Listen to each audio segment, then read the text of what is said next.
Ang mga kwento ng pag-ibig, kwento ng buhay at kwento ng pag-asa dito sa Barangay Love Stories. Love Stories.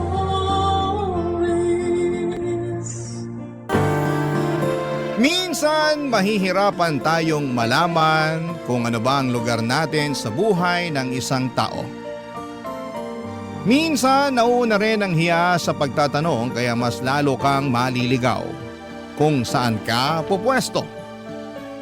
Ikaw, kabarangay, alam mo ba kung saan ang lugar mo sa buhay ng taong mahal mo?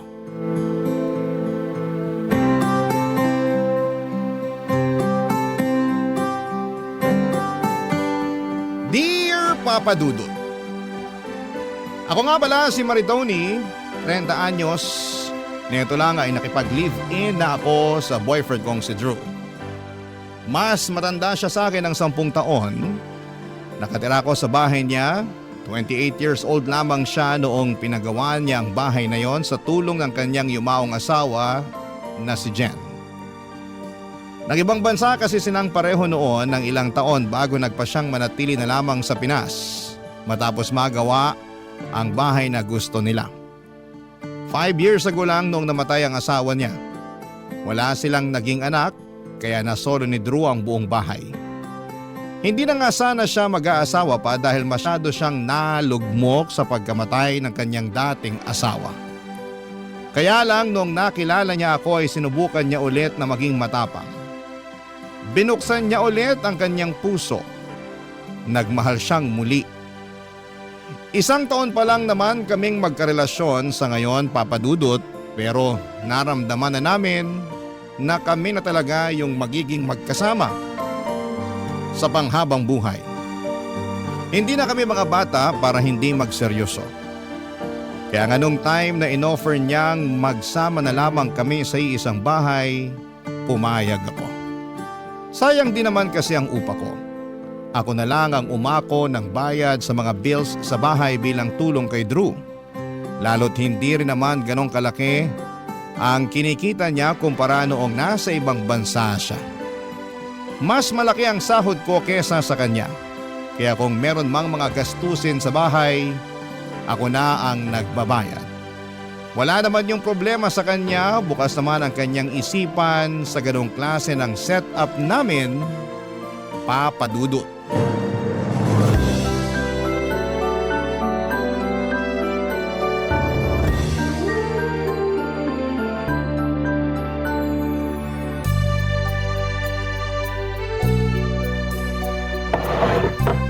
Alam mo, parang bibigay na tong isang upuan. Naparami ka lang ng kain, kaya gusto nang bumigay ng upuan na yan. Loko ka ha? Seryoso nga kasi, lumalangit-ngit na eh. Ayusin ko na lang sa day off ko. Gano'n na ba to katagal? Itong dining set, ito ang una naming ininvest ni Jen noon. Mahilig kasi kaming kumain, kaya ito ang inuna naming bilhin nung binubuo namin tong bahay. Matagal na rin pala no? Oo, kaya siguro gusto na ring bumigay. Basta sa day off ko, ayusin ko na lang yan. O pwede na rin i-retire na lang. Ipamigay sa mga ibang may kailangan. Anong gagamitin natin? Bibili ako. Yan ka na naman eh. Ikaw na naman ang gagastos. Konti na lang talaga. Hindi ko na mararamdaman ang pagkalalaki ko. Uy, akala ko ba okay na tayo sa setup natin? Gusto ko lang din naman kasi ng safe at maayos na gamit. Ang hirap kasi baka madisgrasya tayo sa next na upo natin dito. Pero pwede pa namang remedyohan yan. Marunong naman ako magkarpintero eh. Naku, tigilan mo ako. Ang dami mo nangang nasirang pader dito sa bahay dahil sa pagiging karpintero mo, no? Basta. Kesa naman ipamigay lang tong dining set. Yun na nga eh. Ipapamigay naman sa mga nangangailangan, hindi itatapon. Mapapakinabangan pa rin ng iba. Parang ganun na rin yun. Ibenta na lang natin para sure na gagamitin talaga. Wala nang bibili nito. Marami na ngang sira, tsaka luma pa. Exactly. Kaya ipamigay na lang natin. Ay, Ayaw mong ipamigay dahil sa sentimental value, no? hindi ka naman ba magagalit kung oo ang sagot ko? Siyempre hindi. Ito ang una niyong pinundar ng dati mong asawa eh. Marami na kayong memories na nabuo habang kumakain dito. Hirap lang talaga ako makapag-let go kasi ng mga gamit. Lalo kung naging parte na ng buhay ko. Kahit sabihin pang sira na o pwede nang itapon. Diyan talaga tayo nagkakaiba, no? Kasi ako, hindi ako na-attach sa mga gamit. Kapag hindi ko na kailangan, ipapamigay o itatapon ko na kagad. Para ma-welcome ko yung bagong blessings. Ay, siguro nga kailangan ko na rin i-let go tong dining set. Tatawagan ko na lang yung nanay ni Jen. Ibibigay ko na lang sa kanya. May kontak ka pa sa nanay ni Jen? Paminsan-minsan nakakapag-usap kami. Kinukumusta ko. Mag-isa na lang kasi siya sa buhay. Patay na yung asawa niya tapos wala na rin si Jen. Wala siyang ibang anak? Wala. Si Jen lang talaga ang naging anak niya. Kaya nagwo-worry din ako kasi 65 years old na siya. Mag-isa na lang sa buhay. Pag may extra ako noon, pinapadalan ko siya o kaya pinag-grocery. Ang bait mo naman pala talaga. Naging nanay ko na rin kasi siya. Alam mo namang ulila na ako sa mga magulang. Siya talaga ang nag-alaga sa amin ni Jen noon. Dito nga rin siya tumira dati. Oo, bakit siya umalis? Umalis lang after makremate si Jen. Sabi niya, hindi raw niya kayang tumira pa rito dahil naaalala lang niya ang anak niya. Dito nga sa dining area sila madalas tumatambay na mag-ina nun. Mahilig din kasi silang magluto at kumain. Ang dami na palang alaala ng dining set na to. Parang kahit ako, ayoko na rin tuloy ipamigay. Pero tama ka eh. Oras na rin para mag-let go. Tsaka mapapakinabangan naman ng nanay ni Jen to kung sakali. Ikaw, kung ano man ang maging desisyon mo. Teka, tatawagan ko lang siya para malaman na niya. Tsaka okay lang ba kung ipagbili ko na rin siya ng mga kailangan niya sa bahay?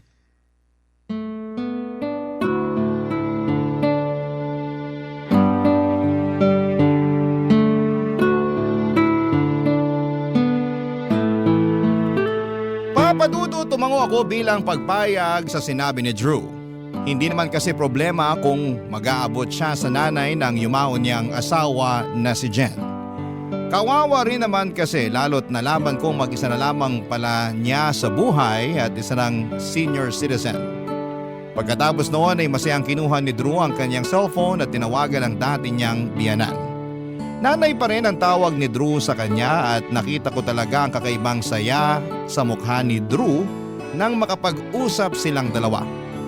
Doon ko naramdaman na talagang nanay ang turing na niya sa dati niyang biyanan. Masaya na rin ako, Papa Dudut, pagkatapos ng tawag na yon ay lumapit sa aking muli si Drew para sabihin na payag ng kunin ng nanay ni Jen ng dining set. At lalabas din daw sila para makapag-grocery na rin. Inalo ko na rin si Drew na idala niya sa bahay ang nanay ni Jen para makapag-salo-salo naman kami.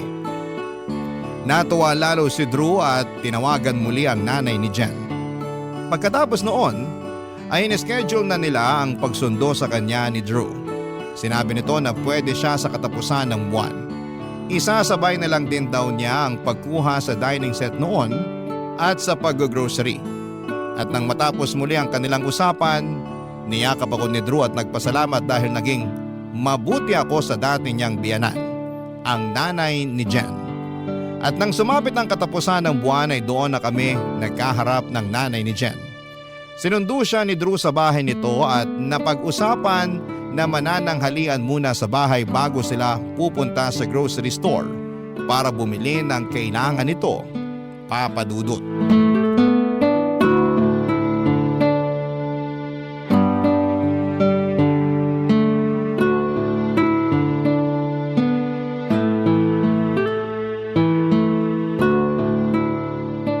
Maritoni, ito nga pala ang nanay ni Jen. Kumusta po, ma'am? Salamat naman po at nakadalaw po kayo rito sa bahay. Oo nga, ilang taon na rin nung huli akong tumapak dito. Salamat po ulit, Nay ha. Namiss ko kayo. Namiss din naman kita, anak. Kayo ni Jen. Kaya lang, natatakot akong bumalik dito para bumisita noon kasi parang hindi pa handa ang puso ko na tanggapin na wala na ang unika iha ko. Buhay pa rin naman ang alaala ng anak niyo, ma'am. Nanay na lang din ang itawag mo sa akin. Para ko na ring anak dong si Drew. Tsaka, namimiss ko na rin ang pakiramdam na may tumatawag sa akin ng nanay. Mas ayos po yan sa akin. Saka mas magiging ayos kung palagi kayong dadalaw dito. Para naman may nakakasama rin kami ni Drew. Oo nga po, Nay. Mas magiging masaya itong bahay kung nandito ka na ulit. Hindi ba nakakahiya sa inyo? Baka naman makasagaba lang ang isang matandang tulad ko sa inyo. Huwag niyo pong isipin yun. Gusto naming may nakakasama rin dito sa bahay. Kaya pumayag na kayong dumalaw-dalaw. Tsaka masarap din pong magluto tong si Maritoni. Baka pwede na rin kayong magban sa kusina palagi. Palagi?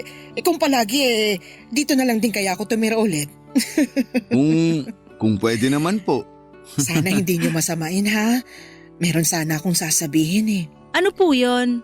Pinaalis na kasi ako dun sa inuupahan ko nung nakaraang buwan pa. Gusto kasing taasan yung upa ko hindi ko na kayang bayaran.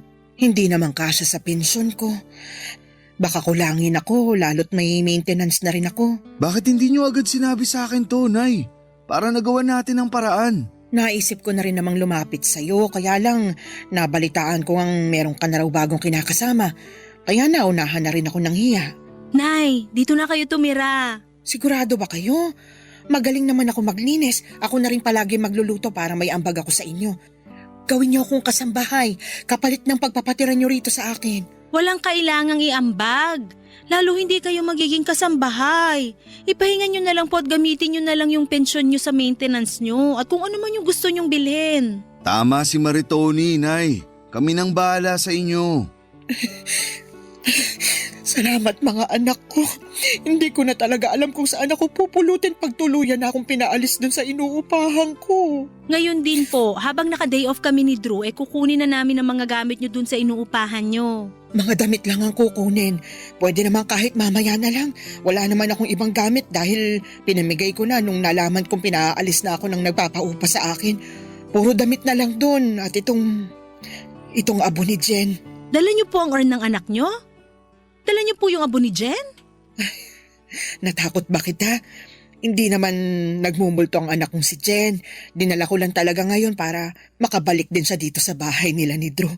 Ang tagal na rin kasi nung kinuha ko siya mula rito. Nabigla talaga ako nang ilabas ni nanay ang urn o yung lalagyan ng abo ni Jen mula sa kanyang bag. Kaya naman pala parang bigat na bigat si nanay sa dala niya. Pinakita niya sa amin at parang pinakilala sa akin ng pabiro ang abo ni Jen. Si Drew naman ay nagulat din. Inakala kasi niyang pinaanod na sa dagat ng nanay ni Jen ang abo nito. Kaya kinuha nito ang urn mula kay Drew pagkatapos makremate. Buong akala ni Drew ay dinadalaw niya sa dagat ang abo ni Jen pero hindi naman pala nakaabot yon doon. Tinago pala ng nanay ni Jen. Naiintindihan naman namin siya, Papa Dudut. Gusto lang daw talagang makasama ni nanay ang abo ni Jen. Pagkatapos noon ay inalalayan siya ni Drew para ilagay sa altar ang abo ni Jen. Nagdasal saglit si nanay habang nakaharap sa abo ni Jen. Pagkatapos noon ay hinarap kami at nagtanong muli kung ayos lang ba na dinala pa niya ang abo ni Jen sa bahay namin. Tumango lamang kami ni Drew at pinagbigyan ng kahilingan niya. Maliit na bagay lang naman yon at saka malaki rin naman ang ambag ni Jen sa bahay nila ni Drew. Sino ba naman ako para pagbawalan ang abo niya roon, hindi ba? Nag-lunch na rin kami pagkatapos ng usapan. Sabay-sabay na rin kaming umalis pagkatapos naming kumain para kunin na ang mga damit ni nanay. Dumaan din kami sa grocery para ipagbili naman siya ng mga pagkain na gusto niyang kutkutin kapag nasa bahay na siya ulit nakatira. Papadudot, napakasaya ni nanay habang nagpapasalamat sa amin. Gumaan tuloy ang loob ko at pakiramdam ko ay nakagawa ako ng tama ng mga oras na yon. Papadudot. Barangay Love Stories. Barangay Love Stories. Makalipas lamang ang 2 araw ay nakalipat na ng tuluyan ang nanay ni Jen sa bahay. Damit na nga lang talaga at urn ni Jen ang dala nito. Nag-stay ito sa dating kwarto niya at pinasadya pala ni na Drew at Jen na gawing 2 kwarto ang bahay. Ang isang kwarto ay para kina Drew at Jen at ang isa naman ay para kay nanay. Kung sakali man na nagkaroon ng anak sina Drew at Jen noon ay hahatiin na lamang ang kwartong yon. Di hamak pala na mas malaki ang kwarto ni nanay kesa kina Drew at Jen. Nung umalis doon si nanay, ginawa na lang tambakan ni Drew na mga lumang gamit yon. Ako nga ang naglinis noon. Ako na rin ang nagpamigay ng mga gamit na nakatambak doon dahil hindi naman daw gagamitin pa ni Drew ang mga yon. Hindi lang niya maasikaso talaga. Mula nang tumirang muli si nanay sa bahay ay lagi itong nagpapasalamat sa akin. Paulit-ulit niyang sinasabi na hindi lahat ay tulad ko na bukas ang isipan at malambot ang puso para sa katulad niya. Dahil doon ay mas lalo akong napalapit sa kanya. Para natuloy akong nagkaroon ng nanay, lagi kaming magkasama sa bahay lalo't WFH naman ako. Marami siyang naituro sa akin para mas maging masinob at magaling sa bahay. Kaya lang sa pagtagal ay meron na akong napapansin sa kanyang mga ugali na parang ang hirap na ngang tansyahin. Tulad na lamang sa mga gawaing kusina. Nung una mahinahon at mabait pa siya sa pagsama sa akin sa pagluluto at sa ibang gawain sa kusina. Pero nang tumagal, parang nararamdaman kong iba na, Papa Dudut.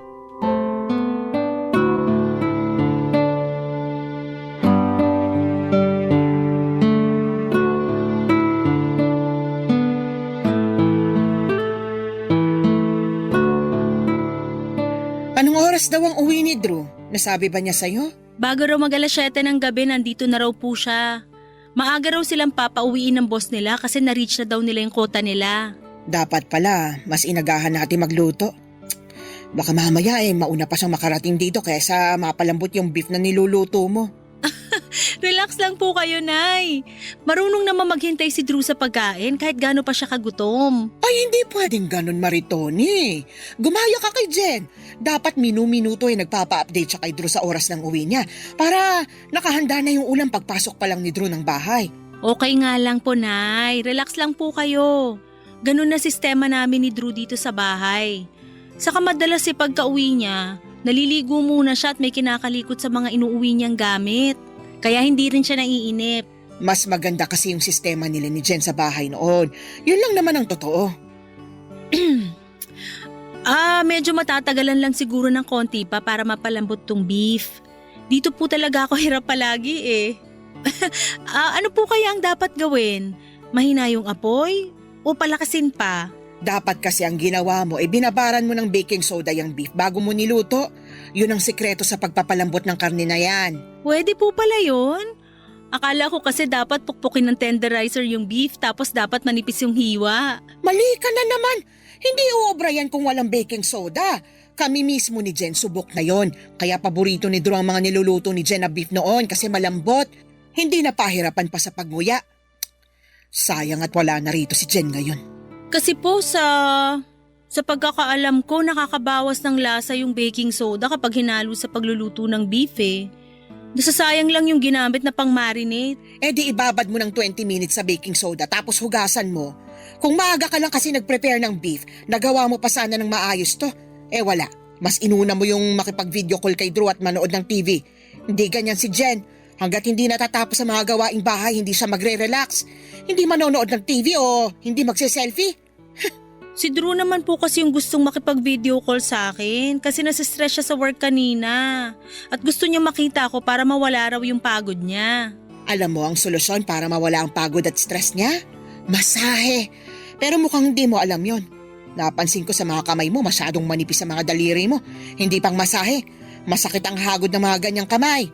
Hindi gaya nung kay Jen. Kaya laging fresh tingnan dati si Drew kasi naman nare-relax siya palagi sa hilot ni Jen. Hindi naman po nagre-request si Drew na i-massage ko siya. Paano? Alam niyang hindi ka marunong at hindi magandang mga kamay mo para pang masahe. Ano na po kaya sa tingin niyo yung pwedeng remedyo dito sa beef? Pahinaan ng apoy o palakasan? Wala ka nang pwedeng maging remedyo dyan. Bigyan mo na lang si Drew mamaya ng matalas na kutsilyo at ipagdasal mo na lang ang ngipin niya. Sana manguya niya ng maayos ang niluto mo. Bahala ka na riyan ha. Magdadasal na lang muna at magsisindi ng kandila para sa kaluluwa ni Jen. Hindi ko alam kung nakahalata si nanay pero nasaktan na niya ako sa mga sinabi niya. Hindi ko na nga siya matignan noon habang kinukumpara niya ako sa anak niyang si Jen. Ni minsan ay hindi ko nakitang threat si Jen sa relasyon namin ni Drew. Dahil pinaramdam naman sa akin ni Drew na mahal niya ako at hindi na mahalaga ang past. Pero dahil sa ginawa ni nanay ay parang nagduda tuloy ako kung nararapat lang ba ako sa pagmamahal ni Drew. Kasi parang hindi ko matumbasan ang galing ng naging asawa niyang si Jen. Nasira na ang mood ko at dahil doon ay hindi na tuloy naging masarap ang niluto ko. Mas lalo ko pang naramdaman yon nang ihain ko na kina Drew at nanay. Pinamukha ni nanay sa akin na ang hirap ngunyain ang beef na niluto ko. At nasobrahan daw ako sa betchin. Baka raw antukin si Drew hanggang kinabukasan. Wala namang sinabing hindi maganda si Drew at hinawakan lang ito ang kamay ko para iparamdam na okay lang naman yon. Parang naawa tuloy ako sa sarili ko. Lalo na nung kinumpara na naman ako ni nanay kay Jen. At sa pagkakataong yon, sa harapan pa ni Drew yon ginawa. Hindi na lang ako umiimik at nararamdaman kong napansin yun ni Drew. Kaya mismong si Drew na nga ang gumawa ng paraan para mag-change topic na. Pero sadyang tumigil or ayaw tumigil ni nanay na ilatag sa usapan ng yumaon niyang anak na si Jen.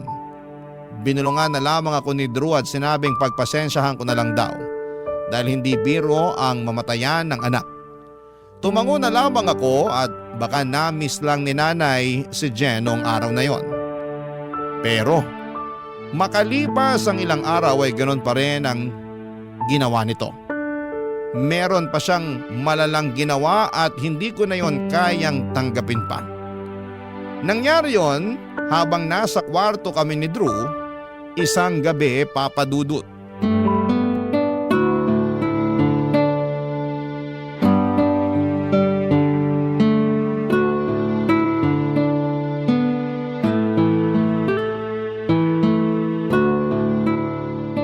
Alam mo, hindi na tayo nakakapag out of town. Naging busy na rin kasi tayo pareho sa mga trabaho natin. Tsaka nag-a-adjust pa tayo sa paglipat ni nanay dito. Oo nga eh. Kailan kaya tayo pwedeng mag out of town?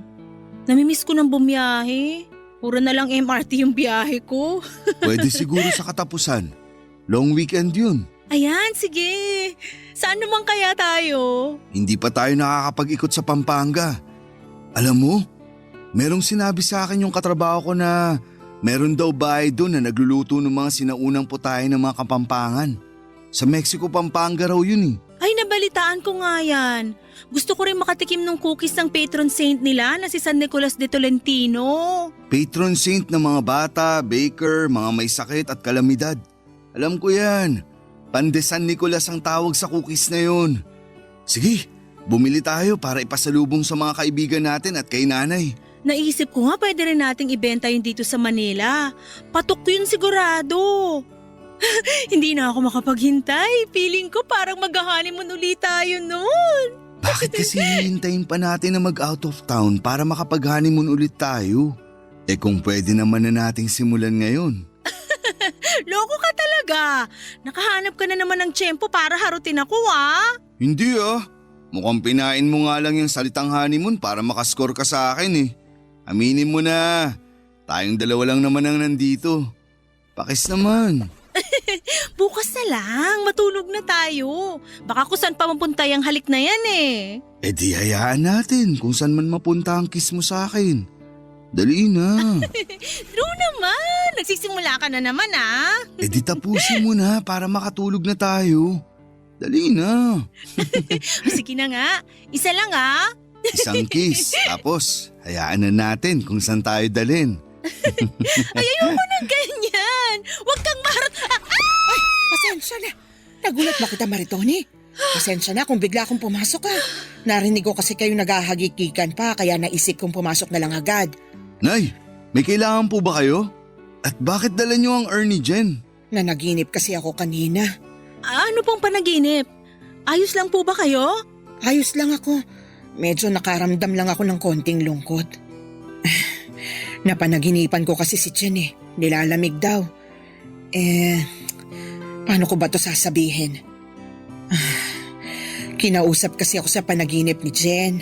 Ang sabi niya, dalhin ko raw ang abo niya rito sa loob ng kwarto ninyo kasi malamig daw dun sa pwesto niya sa altar. Ha? Dito niyo po ilalagay sa kwarto yung abo ni Jen? Dito? Dito kung saan kami natutulog ni Drew?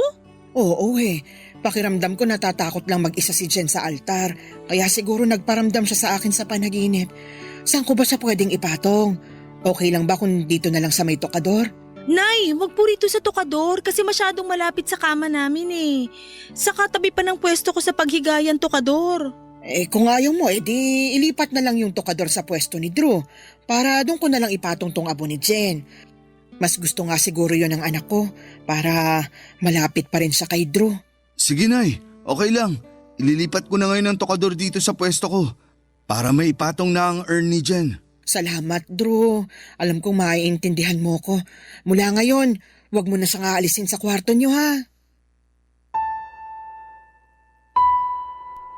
Papadudo tumango lamang si Drew at mabilis na sinunod ang gusto ng nanay ni Jen na ilipat malapit sa kanyang pwesto ang tokador para maipatong doon ang abo ni Jen. Hindi na ako nakapagsalita pa. Hindi ako komportable sa ginawa nila at hindi man lang nila tinanong sa akin kung ayos lang ba yun. Ano kaya ang mararamdaman nila kung sa kanila ko yun gawin? Nakakasama ng loob pero ano bang laban ko? Kinasal siya kay Jen at kahit patay na si Jen, alam kong mantsado pa rin siya sa buhay ni Drew. Lalo't andon si nanay na hindi nagawang patahimikin pa ang ala-ala ni Jen at ng relasyon nila ni Drew noon. Nang makita na ni nanay na pinatong na nga ni Drew ang urn ni Jen sa tukador ay saka pa lang ito lumabas. Nagpaalam na ito kay Drew pero sa akin ay hindi. Ni hindi nga niya ako tiningnan. Sinubukang makipaglambingang muli ni Drew sa akin pero nawala na ako ng gana. Hindi ba niya naintindihan na nakakawalang gana yung ginawa niya? Sa kasinong lalambing sa ganong sitwasyon? Nasa isang kwarto lamang kami ng yumao niyang asawa. Anong gusto niyang maramdaman ko? Nagpanggap na lamang ako na inaantok na at hindi naman nakahalata si Drew na sumama ang loob ko. Humiga na lamang ako at tumalikod sa kanya. Tumalikod din siya sa akin. Nakaharap na siya sa abo ni Jen. Doon ako nakaramdam ng inis lalo. Mali ba ang nararamdaman ko? Yung magselo sa taong wala na sa mundong ito. Barangay Love Stories. Barangay Love Stories. Hindi ko nakilala ang nanay ko at baby pa lamang ako noong iniwan na ako sa poder ng tatay ko. Hindi ko naman na siya hinanap pa dahil para saan pa. Iniwan na niya ako at obviously ay ayaw niya sa akin. Kaya walang ina na gumabay sa akin sa paglaki. Meron naman akong mga nakasamang tiyahin pero hindi ko rin sila masyadong nakasundo. Hindi ko kasi alam kung paano makipaglapit sa kanila.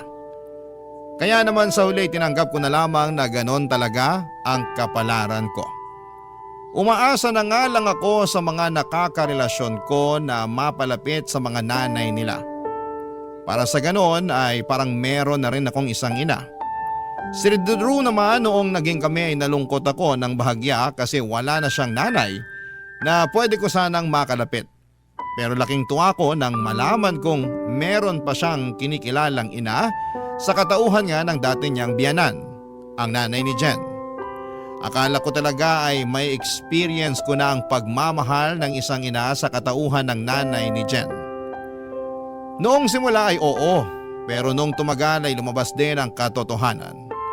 Ramdam kong hindi niya ako gusto at napapansin ko yon sa tingin niya tuwing nakikita niya kaming naglalambingan at nagmamahalan ni Drew.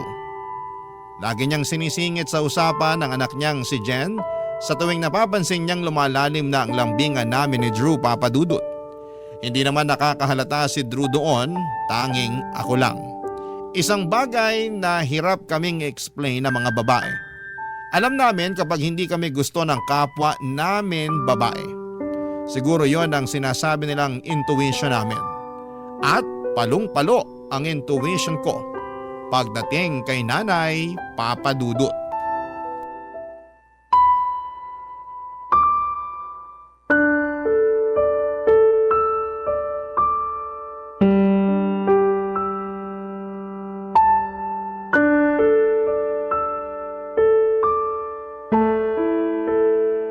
Drew, pwede ba tayo mag-usap?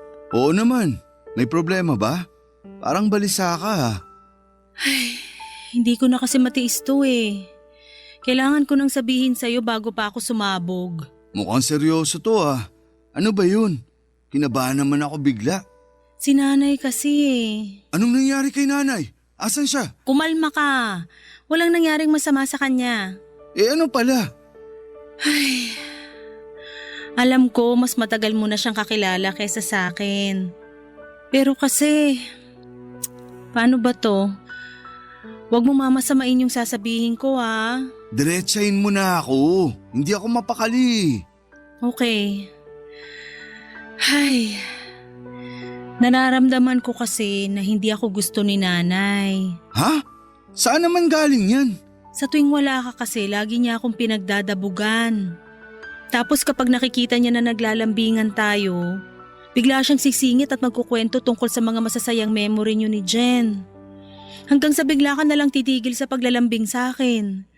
Tapos matutuwa ka na sa usapan niyo ni nanay tungkol sa mga alaala ni Jen. Uy, wag mong sabihin nagsiselos ka kay Jen. Ayoko sana.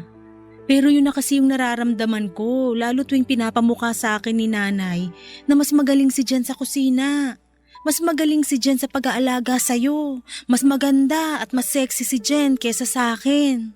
Puro na lang si Jen. Paano naman ako? Para akong laging nakikipagkumpetensya sa patay. Ayun na nga eh. Patay na si Jen. Tsaka hindi naman siya kalaban eh. I'm sure kung nasan man siya ngayon, masaya na siya para sa atin. Siguro oo. Masaya na si Jen para sa atin. Pero yung nanay niya hindi pa. Guni-guni mo lang yan. Napapraning ka lang masyado. Huwag mo na kasing isipin yun. Tsaka mukha namang gusto ka ni nanay. Paano mo masasabi na gusto niya ako buong araw wala ka rito? Kung alam mo lang kung paano niya ako kausapin palagi kapag wala ka. Ano bang gusto mong mangyari? Kung pwede sana wag na lang siyang tumira rito. Ha? Hindi naman pwede yun, Maritoni. Bahay pa rin to ni Jen. May karapatan pa rin si nanay dito. Tsaka matanda na si nanay. Alam nga namang hayaan natin siyang mag-isa na lang. Sabi ko nga sa'yo, parang ako na lang ang pamilya niya. Kung matitiran lang, ako na maghahanap ng mauupahan niya. Wala na siyang kapasidad para umupa. Maawa ka naman sa pensyon niya. Maganda kung magagamit na lang niya yon para sa ibang kailangan niya. Ako naman magbabayad ng upa niya. Basta wag lang siya rito. Maritoni! Parang naririnig ko kayo nagtatalo ah. Ayos lang ba kayo? Hindi ako sanay na nakakarinig ng away dito sa bahay. Lalo na nung nabubuhay pang anak kong si Jen. Hindi kasi mahilig makipagtalo ang anak kong yun. Yun ang tamang pag-uugali ng isang babae. May pinag-uusapan lang po kami, Nay. Hindi naman kami nagtatalo ni Maritoni. Iba kasi ang dinig ko mula ron sa kusina eh. Matalas ang tenga ko kahit na may edad na ako. Parang ang narinig kong pinag-uusapan niyo ako eh. Tama ba ako? Nay, ayaw niyo ba talaga kay Maritoni? Drew! Sabi ko na nga ba eh. May problema ka talaga sa akin, Maritoni. Hayaan niyo, aalis na lang ako rito. Makikituloy muna ako sa barangay hall. Maaawa naman siguro sila sa katulad kong senior, hindi ba? Iiwan ko muna ang mga gamit ko rito hanggat hindi pa ako nakakahanap ng aampon sa akin. Pero kukunin ko ang abo ni Jen dahil ayaw kong pati ang anak ko maging dahilan ng away niyong dalawa. Nanlaki ang mga mata ko nang bigla akong isumbong ni Drew kay nanay. Lalo na noong umiyak na si nanay at kinonsensya na ako. Nilapitan siya ni Drew para iyakapin. Ako naman ay parang nanigas lamang sa sulok. Hindi ko alam kung ano ang sasabihin, kung ano ang gagawin. Gusto kong maging tapat kay nanay, sabihin sa kanya na hindi ako komportable sa ginagawa niyang pagkukumpara sa akin sa anak niyang si Jen na matagal nang namayapa. Pero ng mga oras na yon, Parang wala akong nagawa. Nakatingin lamang ako sa kanila ni Drew at pilit na pinapakalma ni Drew si nanay. Lalo na noong nagtatangka na itong kunin ang urn ni Jen sa kwarto namin. Ilang beses sinabi ni Drew na hindi siya pwedeng umalis sa bahay dahil pamilya na ang turing sa kanya ni Drew. Doon lang kumalma si nanay. Pagkatapos noon ay ilang beses akong tinignan ng matalim ni nanay. Ganon ang tingin niya sa akin kapag hindi nakatingin si Drew. Parang kontrabida sa isang teleserye na hindi magpapahuli sa bida. Mula noon ay mas gumaspang na ang ugali ni nanay sa akin. Lagi na lamang akong nangangamba tuwing naiiwan kaming dalawa sa bahay at wala si Drew. Doon mas lumalakas sa mga parinig niya at minsan ay kinukuha niya ang urn ni Jen sa kwarto at kinakausap. Nagsusumbong na inaaway daw siya sa bahay nila. Bahay nila. Yun ang lagi niyang sinasabi. Oo at wala akong ambag doon. Oo at alam kong sina Drew at Jen ang nagpagawa ng bahay. Pero masakit lang kasi sa pakiramdam na para akong outsider sa loob ng bahay na yon, Papa Dudut.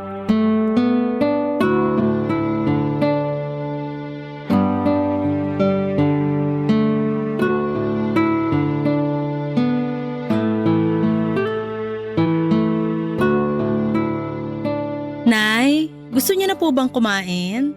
Nakapagluto na kasi ako ng pananghalian natin. Hindi na. Dumating naman ang pensyon ko. Bibili na lang ako ng ulam sa karinderya. Tipirin niyo na lang po yung pensyon niyo. Marami naman akong niluto para sa atin eh. Tara na po. Tipirin ang pensyon ko? Para ba may magamit ako oras na paalisin mo ulit ako rito sa bahay ni na Drew at Jen? Nay, ilang beses na po akong humingi ng tawad sa inyo sa nangyari. Nadala lang ako ng emosyon ko noon dahil sa paulit-ulit na pagkukumpara niyo sa akin kay Jen. Ang sabihin mo, ayaw mo lang talaga sa akin at gusto mong masolo si Drew. Hindi po totoo yan. Ako nga po itong nagkumbinsi kay Drew na tumira kayo rito noon dahil naaawa ako sa inyo. Pakitang tao ka lang. Kung magiging totoo ka sa sarili mo, sigurado ko, ayaw mo talaga ako rito. Ang ayaw ko lang po, yung lagi niyo akong kinukumpara sa anak niyo. Lagi na lang mali ang ginagawa ko. Lagi na lang si Jen ang tama kahit wala na siya. Hindi ko na alam ang gagawin ko para lang mapasaya kayo eh. Alam mo kung ano magpapasaya sa akin? Pag lumayas ka na rito. Bakit naman po ako lalayas dito? Parang bahay ko na rin to. Parang bahay mo lang. Pero may ambag ka ba sa gastos? Ako po nagbabayad ng lahat ng bills dito sa bahay. Dapat naman talaga ikaw magbayad ng bills dito sa bahay kasi nakikitira ka lang. Nakikitira rin naman po kayo rito ah. Parehas lang tayo. At least ako may ambag pa rin dito sa bahay. Di, lumabas din ang totoo.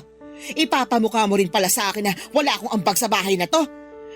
Paano kung sabihin ko sa'yo na ang ambag ko rito yung ginastos ng anak kong si Jen sa pagpapatayo ng bahay na ito? At kung nasabi sa'yo ni Drew, karamihan ng gamit dito, si Jen ang bumili. Yung sofa na inuupuan mo at pinagpapahingahan mo tuwing tanghali, si Jen ang bumili nun. Pati ang kama nyo, hoy! Si Jen ang bumili nun. Magkano po ba nagastos ni Jen sa pagpapagawa ng bahay na to? Pati na sa mga gamit na binili niya. Kwentahin niyo lahat, ako na lang magbabayad. Bakit ko naman gagawin yon? Dinawalan ako ng karapatan dito sa bahay nila mag-asawa? Hindi na po sila mag-asawa. Hindi porket patay na si Jen, hindi na sila mag-asawa. Wala namang annulment sa langit, Maritoni. Yan ang hindi ko gusto sa inyo. Lagi niyong pinaparamdam sa akin na talagang wala akong karapatan kay Drew dahil sila ni Jen ang naging unang mag-asawa. Kasi yun naman talagang totoo. Sinasabi ko lang ang bagay na dapat alam mo. Mag-asawa pa rin sina Jen at Drew. Matagal na pong patay ang anak niyo. Nakapag-move on na po si Drew. Ako na po ang kinakasama niya. Ako na ang mahal niya. May gusto sana akong ikwento sa'yo tungkol sa relasyon noon ni na Drew at Jen. Kaya lang, baka mamatay ka sa selos. Huwag na lang. Relasyon noon. Noon! Di tapos na. So bakit binabalik pa ngayon? Ako na nga ang karelasyon ni Drew ngayon. Ako na ang may karapatan sa kanya. Hanggat nandito ako, hindi mo makukuha ng buong karapatan mo kay Drew. Dahil hanggat nakikita niya ako, lagi niyang maaalalang pagmamahal niya para sa nag-iisang asawa niya. At ang anak ko lang yon, si Jen lang yon. Kahit abo na siya, mas may karapatan pa rin siya kay Drew at sa bahay na to kesa sa'yo. Papadudot, hindi na ako nakaimik pa sa mga sinabi ni nanay. Ano pang ilalaban ko roon sa sinabi niya? Mas lalo lang akong nasaktan lalo't harap-harapan na niyang sinabi sa akin na wala akong karapatan sa bahay na yon at kay Drew. Ang hirap hanapin ang lugar ko sa bahay na yon. Para akong naliligaw kahit nasa isang sulok lang naman ako. Nang mapansin ni nanay na hindi na ako nakalaban sa huli niyang sinabi ay sa kanya ako tinignan. Mula ulo hanggang paa. Tila sinusukat ang maliit kong pagkatao. Mas lalo akong nanliit at para akong nahiya. Pagkatapos po noon ay pumasok siya sa loob ng kwarto namin ni Drew at muling kinuha ang abo ni Jen at saka naupo sa sofa. At saka kinausap yon. Sinusumbong ang mga sinabi ko sa kanya. Nagpatuloy ang pangdadaot sa akin ni nanay kahit sa harapan mismo ni Drew. Ginagawa pa rin niya. Wala na siyang patawad. Nahalata na rin yun ni Drew pero para hindi na lumala pa ay sinabi na lang niya sa akin na pagpasensyahan ko na lamang si nanay. Ano pa bang magagawa ko roon? Akala ko dahil napansin na ni Drew ang ginagawa ni nanay sa akin ay kakampihan na niya ako o i-validate ang nararamdaman ko. Pero hindi pa rin pala. Mas lalo ako nawala ng lugar, hindi lang sa bahay na yon kundi pati na rin sa buhay ni Drew. Mga kabarangay, hihilingin ko sana ang tulong ninyo. Ano ba ang pwede kong gawin sa sitwasyon ko? Aalis na lang ba ako sa bahay na yon? Naguguluhan na kasi ako, sana'y matulungan ninyo ako. Maraming salamat po. Ang inyong forever kapuso at kabarangay, Maritoni. Ako, gigil na gigil talaga ako sa nangyayari sa kwento natin. O ikaw, kabarangay, kumukulo rin ba dugo mo? Pwede kang mag-iwan ng comment sa ating comment section.